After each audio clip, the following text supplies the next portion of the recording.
আমি আয়ুষ্মান বিভাগৰ লগত আমি যোগাযোগ কৰিছোঁ। দুই এটা বাতৰি আমাৰ চকুতো পৰিছে আৰু আয়ুষ্মানৰ ফালৰ পৰা আমাক কৈছে যে এইখিনি বিশেষ তাত এন'মেলিজ নাই, কিন্তু যিখিনি বেমাৰী তেওঁলোকৰ এটা অধিকাৰ আছে। তেওঁলোকে যিখিনি মেডিচিন আয়ুষ্মানৰ ফালৰ পৰাই হওক বা য'ৰ পৰাই হওক তেওঁলোকক সেইটো জনোৱাটো দৰকাৰ। নিৰক্ষৰতাও তাৰ এটা কাৰণ। আমাৰ মানুহে নিবিচাৰোঁ, আমি বেমাৰীও পাইছোঁ। তে আয়ুষ্মান থাকিলে বুলি তেওঁ আমাৰ গভমেণ্টৰ ফালৰ পৰা পোৱা মেডিচিনখিনি দলিয়াই থৈ আহে। এনেকুৱা ৰোগীও আছে।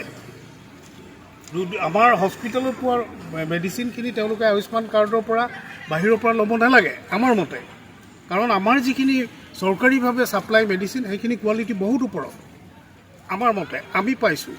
আমি নিজেও, মই এই ডিষ্ট্ৰিক্টত লাষ্ট 20 বছৰ আছোঁ, মই নিজেও বেমাৰী চাইছিলোঁ। কিন্তু আমি যিমান দূৰ জানো আমাৰ ঔষধখিনিৰ যথেষ্ট। এই ক্ষেত্ৰত মই অসম চৰকাৰৰ স্বাস্থ্য বিভাগক মই ধন্যবাদ জনাইছোঁ আৰু বিশেষকৈ অসমৰ মুখ্যমন্ত্ৰী ডক্টৰ হিমন্ত বিশ্ব শৰ্মাকো মই ধন্যবাদ জনাইছোঁ।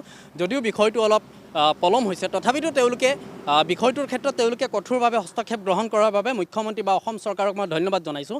আৰু যিকেইজন চিকিৎসক পলাতক হৈ আছে, যিহেতু বিভাগীয় কৰ্তৃপক্ষৰ ফালৰ পৰা তেওঁলোকৰ ওপৰত গোচৰ দিয়া হৈছে বুলি আমি ইতিমধ্যে খবৰ পাইছোঁ আৰু তেওঁলোক ইতিমধ্যে পলাতক হৈ আছে বুলিও আমি খবৰ পাইছোঁ। গতিকে বিষয়টো মই ভাবোঁ যে অসম চৰকাৰে যিধৰণে তেওঁলোকে ব্যৱস্থাখিনি ল'ব লাগে ঠিক সেইধৰণে তেওঁলোকে ব্যৱস্থাখিনি লোৱা আমি দেখা পাই আছোঁ। সেই ক্ষেত্ৰত আমি সন্তুষ্ট হৈছোঁ। যদিও তথাপিতো আমি অসম চৰকাৰক দাবী জনাইছোঁ যে জইণ্ট ডাইৰেক্টৰক এই ক্ষেত্ৰত তদন্তৰ আওতালৈ আনিব লাগে আৰু অন্যান্য যদি তেওঁলোকে যদি ৰাগ বৰালীসকল যদি এই দুৰ্নীতিৰ ক্ষেত্ৰত যদি তেওঁলোকে জড়িত হৈ আছে, তেওঁলোককো তদন্তৰ আওতাত আনি তেওঁলোকৰ ওপৰত আইনগতভাৱে বিভাগীয় কৰ্তৃপক্ষই যাতে তেওঁলোকৰ ওপৰত ব্যৱস্থা গ্ৰহণ কৰে আৰু যাতে বিষয়টো যাতে অতি কঠোৰভাৱে অসম চৰকাৰৰ স্বাস্থ্য বিভাগে যাতে এই বিষয়টোত যাতে হস্তক্ষেপ গ্ৰহণ কৰিব লাগে আৰু পুথি খলিহনাৰ ওপৰত তেওঁলোকে তদন্ত কৰি বা তেওঁলোকৰ ওপৰত আইনীভাৱে ব্যৱস্থা লৈ যদি ৰাগ বৰালীসকল যদি হাৰি যায়, তেনে ইয়াতকৈ দুৰ্ভাগ্যৰ বিষয় আৰু একো হ'ব নোৱাৰে। যিকোনো খবৰৰ বাবে যোগাযোগ কৰক 7099017330 আৰু 7099017110 নম্বৰত।